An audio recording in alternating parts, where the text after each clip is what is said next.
terus-menerus ini benar-benar sangat memprihatinkan, dan kami menyesalkan sekali kejadian-kejadian yang berdampak bukan hanya kepada bagi peserta didik, tapi juga terutama bagi masyarakat semua. Untuk itu kami merasa harus ada perbaikan yang serius, sistematis, dan konkret bagi pendidikan program dokter spesialis ini. Satu persatu kasus kekerasan seksual yang mencoreng profesi jas putih dokter jadi sorotan publik dan terjadi di sejumlah daerah. Perilaku memalukan ini dilakukan oleh oknum dokter spesialis hingga dokter yang tengah jalani program pendidikan dokter spesialis atau PPDS. Kasus terbaru terjadi di Jakarta Pusat. Polisi menetapkan seorang dokter PPDS Universitas Indonesia, Muhammad Azwindar Eka Satria, sebagai tersangka. Tersangka mengaku terobsesi dengan korban yang merupakan tetangga kosnya sehingga nekat merekam korban saat sedang mandi. Atas ulahnya, dokter PPDS ini telah ditahan sejak 17 April lalu. Ia dijerat Undang-Undang Pornografi dengan hukuman maksimal 12 tahun penjara. Di Bandung, Jawa Barat, seorang dokter PPDS anestesi Fakultas Kedokteran Universitas Padjadjaran, Priguna Anugrah Pratama, diduga melakukan pemerkosaan kepada pasien dan keluarga pasien lainnya. Dengan modus mencocokkan golongan darah korban yang merupakan keluarga pasien, Dokter Priguna menginfus korban dengan cairan bius. Polisi telah menetapkan status tersangka pada 23 Maret 2025. Ia dikenakan pasal berlapis, yaitu pasal 64 KUHP tentang perbuatan berulang dan terancam maksimal 17 tahun penjara. Kasus serupa juga terjadi di Garut, Jawa Barat. Seorang dokter kandungan melakukan pelecehan seksual terhadap pasiennya saat melakukan pemeriksaan USG atau ultrasonografi. Polisi menetapkan pelaku sebagai tersangka atas laporan dari sejumlah korban sejak 15 April 2025. Ia dijerat dengan Undang-Undang Pornografi dengan ancaman pidana 12 tahun penjara. Sementara itu di Malang, Jawa Timur, seorang dokter berinisial AYP diduga mendatangi ruangan pasien tanpa ditemani petugas kesehatan lainnya dan melakukan pemeriksaan menggunakan stetoskop di area sensitif pasien yang diduga merekamnya. AYP dijerat Undang-Undang Tindak Pidana Kekerasan Seksual atau TPKS dengan penjara maksimal 12 tahun serta denda maksimal 300 juta rupiah.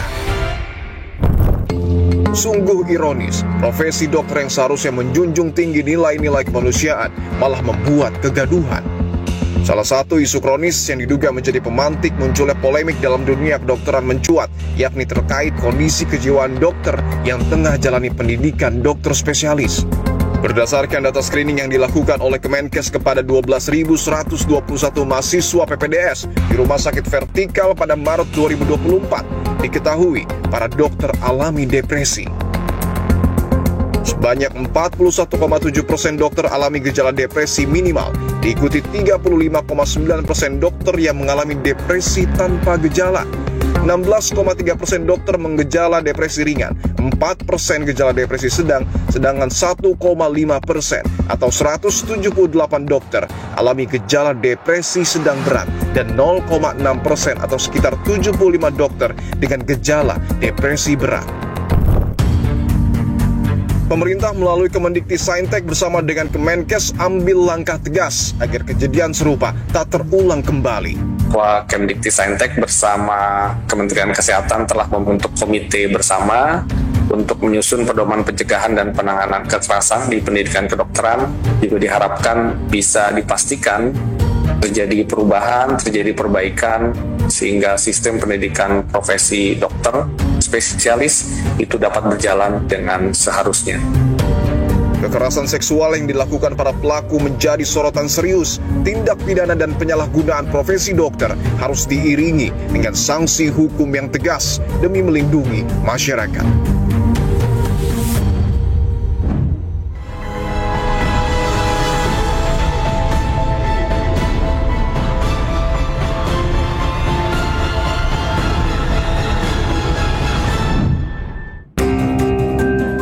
Saya sudah bersama dengan Dirjen Kesehatan Lanjutan Kementerian Kesehatan dengan Bapak Azhar Jaya. Pak Azhar, terima kasih untuk waktunya, Pak. Ya, sama-sama Mas Lipo. Siap. Pak Azhar, tanpa mengurangi rasa hormat kita dan bangga kita kepada dokter kita yang kemudian begitu banyak memberikan sumbangsi, Pak, kepada negara Indonesia, tapi kita juga saat ini tidak bisa menutup mata dengan sejumlah rentetan fenomena yang cukup memilukan, Pak, di mana terbuka fakta bahwa sejumlah dokter spesialis kita ini melakukan tindak asusila bahkan hingga kekerasan seksual. Kemenkes melihat apa yang sesungguhnya menjadi akar persoalan, Pak? Ya, baik. Pertama saya sampaikan dulu ya, bahwa masih banyak dokter yang memegang teguh etika dan profesionalisme mereka. Tapi memang dengan beberapa kejadian yang kemarin ya, kita melihat ada sesuatu yang harus kita benahi. Kalau kami melihat bahwa ini kita harus bekerja sama, bukan hanya Kemenkes sendiri, tetapi juga ada Kementerian Pendidikan di situ, ada ID dan sebagainya yang harus melihat ini secara menyeluruh dan memperbaiki itu, gitu ya. Dan salah satunya tentu adalah bagaimana kita menciptakan dokter tersebut, mulai dari dia dididik sampai kemudian dia praktek, bentuk pembinaannya seperti mana, itu yang harus kita evaluasi kembali. Oke, karena kalau kita lihat dari sejumlah tersangka, Pak, yang sudah ditetapkan oleh pihak kepolisian, ini cukup banyak tingkatannya, mulai dari calon dokter spesialis, bahkan dokter spesialis pun melakukan tindak asusila. Apakah ini juga dapat menunjukkan, Pak, bahwa pengawasan di tingkat rumah sakit memang masih kurang? Setiap rumah sakit punya SOP, dan ini SOP ini dalam tanda kutip terus dievaluasi, bahkan diakreditasi, dinilai, termasuk prosedur patient safety. Itu jadi komponen yang utama daripada akreditasi rumah sakit. Namun demikian, dengan kejadian seperti ini, kami melihat ada suatu celah ya, yang harus diperbaiki dari suatu standar yang ada.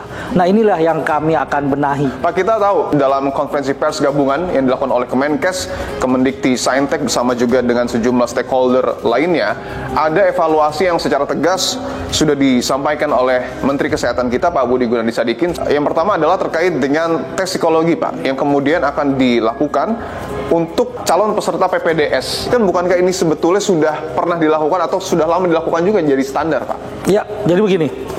Ini ada beberapa sentra pendidikan yang sebelum menerima PPDS mereka sudah melakukan tes namanya MMPA kan ya. Ini salah satu tes yang diakui dunia untuk mendeteksi bagaimana kondisi psikologis seseorang, termasuk dalam hal ini kerentanan ya, etikanya dan semuanya itu sebenarnya bisa dideteksi. Nah, tetapi tes ini itu masih dalam tanda kutip kita belum tahu nih ya kualitasnya seperti apa, kan begitu ya. Nah, berhubung kami rumah sakit Kemenkes mempunyai tenaga juga yang cukup handal itu, maka kami akan mengadakan saringan tes yang kedua, gitu ya. Sehingga kami ingin lebih firm ya, orang yang bekerja di rumah sakit ya itu dalam tanda kutip mengikuti tes kejiwaan ini sekali lagi, sehingga kita bisa mendeteksi ulang kalau misalnya memang ada hal-hal yang harus kita perbaiki atau pembenahan daripada residen tersebut. Oke, ini juga yang menjadi pekerjaan rumah ya, Pak ya, bagi Kemenkes. Ada juga sejumlah pihak terkait. Pak, dalam konferensi pers Pak Azhar juga menyebutkan seorang pasien itu memiliki hak tolak ketika dilakukan pemeriksaan oleh seorang dokter, baik itu dokter umum ataupun dokter spesialis dengan lawan jenis, jika tidak didampingi itu boleh ditolak, Pak. Mungkin bisa dijelaskan kepada kami dan juga publik apa sesungguhnya hak-hak yang bisa dilakukan oleh pasien agar terhindar, Pak, dari perilaku-perilaku yang tentu tidak kita harapkan terjadi. Ya, pertama hak pasien di rumah sakit itu udah dijamin ya. Ada lagi di dalam standar akreditasi kalau nggak salah ada 7 atau 8 ya. Pertama, dia berhak untuk mendapat penjelasan. Seharusnya seorang dokter sebelum melakukan suatu tindakan dia mendapatkan penjelasan dulu. Pak, ini yang akan kami lakukan, prosedurnya seperti ini, mohon maaf nanti misalnya ada hal baju yang harus dibuka dan sebagainya, itu maksudnya apa? Itu harus dijelaskan terlebih dahulu. Terus kedua, pasien juga boleh meminta alternatif kalau dia tidak mau prosedur seperti itu. Misalnya, Pak, Bapak harus dioperasi. Oh, saya merasa nggak nyaman dok kalau dioperasi. Gimana kalau itu hanya dilakukan tindakan yang bersifat sportif? Boleh juga, itu hak pasien. Terus ketiga, pasien juga berhak untuk misalnya nih mengganti dokter. Pak Azhar, selain hak pasien yang mungkin perlu disosialisasikan adalah hak dari calon dokter spesialis dan juga dokter spesialis. Karena kalau kita lihat dari sejumlah kasus kekerasan seksual, beragam modusnya Pak. Tapi ada satu modus yang kemudian saya soroti, itu menggunakan obat penenang midazolam. Kalau kita lihat di RSHS Bandung, bahkan seorang calon dokter spesialis menggunakan obat penenang tersebut. Pertanyaan saya sederhana, apakah seorang calon dokter spesialis berhak memiliki akses untuk kemudian mengakses obat tersebut, Pak? Oke, saya katakan ya, dia seorang dokter residen PPDS, dia mempunyai hak untuk mengakses tersebut. Tetapi, ada tetapinya, itu dipergunakan di dalam rangka di ruangan. Di dalam ruang? Iya, jadi kalau ada dokter spesial, dokter residen bawa-bawa obat, nih mohon maaf, bawa-bawa spesimen gitu ya ke laboratorium, mohon maaf, itu di luar yang seharusnya, nggak boleh. Kita tahu di Garut ternyata yang melakukan kekerasan seksual adalah dokter spesialis kandungan. Ya. Apa evaluasi Kemenkes? Pengawasan seperti apa yang kemudian akan dilakukan Kemenkes untuk dokter spesialis agar peristiwa serupa tidak kembali terulang?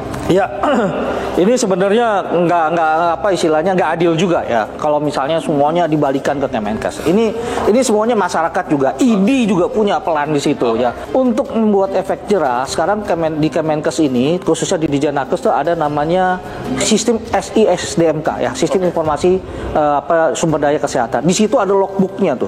Nah, dengan demikian, maka seorang dokter kalau melakukan tindakan yang kurang terpuji, dia akan berpikir 2 kali karena ada rapotnya sekarang.